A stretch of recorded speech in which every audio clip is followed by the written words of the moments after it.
Welcome. In high school, you learned a simple approach to writing papers. This is called the 5-paragraph essay. It contains 3 sections: the introduction, the body, and the conclusion.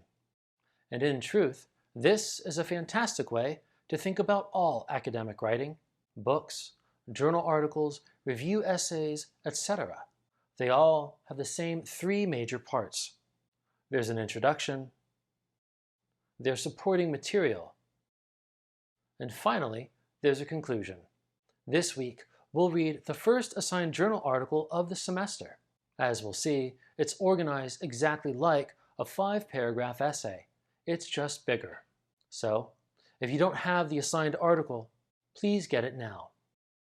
The skills covered in this video will help you both with this article and any others that you read, both in this and in other classes.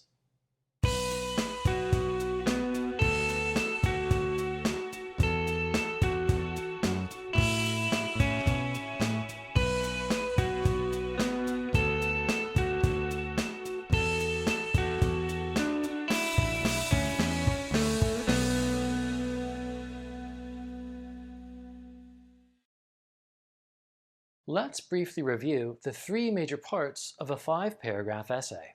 The introductory paragraph does 2 things. First, it introduces the topic. Then, it states the thesis.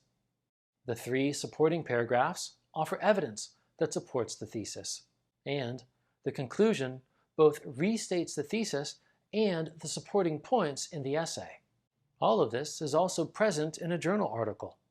However, the difference is that each paragraph is now a section. So, the introductory paragraph is now several paragraphs, and those paragraphs together comprise an introductory section.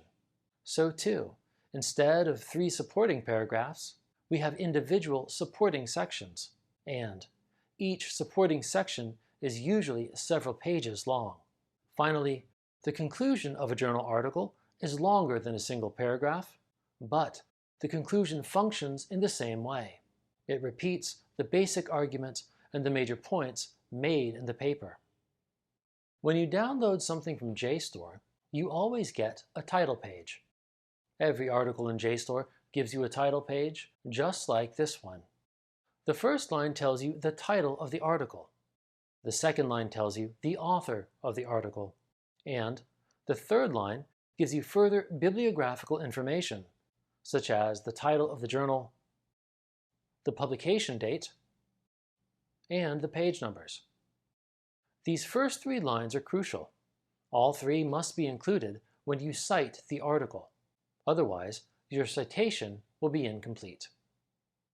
When you read an article, you want to read strategically. We call this gutting an article. First, you'll read the introduction. Then, you'll flip through the body of the article, not reading it, but instead looking at how it's organized. The last step of gutting is to read the conclusion. You can apply this to reading academic books too, although instead of starting with the introduction, you would start by looking at the book's table of contents. In a journal article, the introduction is usually just a few pages. While you read it, look for 2 things.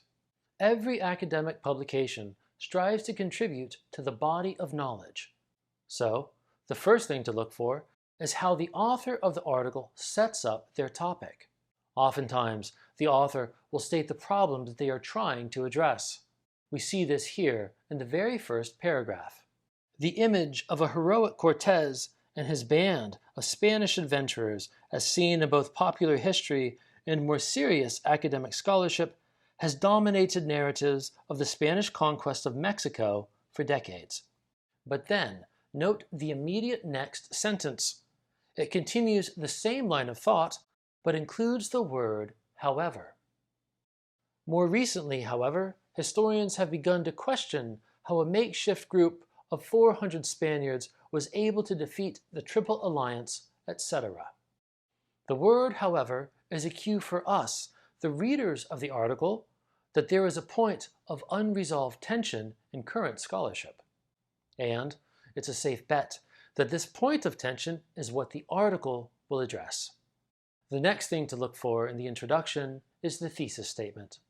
A well-written thesis statement explicitly identifies the contribution to scholarship that the article intends to make. We find it here on page 170. It begins, "I argue that the legend of Hernan Cortés as a brilliant conqueror represents a myth," etc. Note how the thesis statement is introduced. The author writes, "I argue." I recognize that this might conflict with what we've been taught about writing in the past. We are often taught to avoid redundancy, and it is definitely redundant to state that our argument is our argument. However, it is better to be explicit and redundant than to be non-redundant but risk being vague. This thesis statement works because as soon as I read the phrase, "I argue," I know that I am also reading the thesis statement. And note, the thesis statement is also the author's answer to the problem that he noted in his very first paragraph.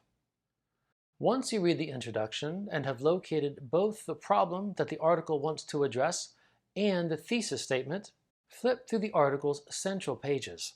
Your goal now is to get a sense of how the article is organized. Make a mental note of anything that breaks with the narrative flow.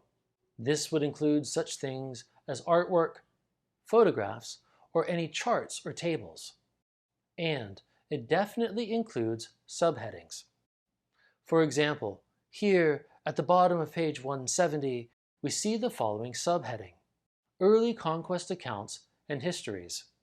Just so you know, this is the Lit Review, and I've labeled it AKA Historiography. As you gut the body of the article, you'll find other subheadings too. These will give you a sense of how the article is organized. But subheadings aren't the only important organizational tool. There is one other: topic sentences. Simply stated, a topic sentence is the thesis of a paragraph. A well-written paragraph will begin with a topic sentence. So, as you get the body of an article, you should also look for the topic sentences. When you come to the last section, you'll see how the article concludes. At this point, stop gutting. Instead, read the conclusion. You want to look for how the conclusion aligns with the article's introduction. By way of example, think of tire alignment on a car. If your tires are aligned, you have a smooth ride. But if one or more of them are out of alignment, things will be a bit more bumpy. An effective conclusion will align with the introduction by doing the following. First, it will restate the thesis. Second, it will restate the major supporting points. An effective conclusion will not introduce new arguments. The conclusion exists only to summarize. And finally, once you finish gutting, go back and read the rest of the article in full. When it comes to writing your own paper, all of this is quite practical.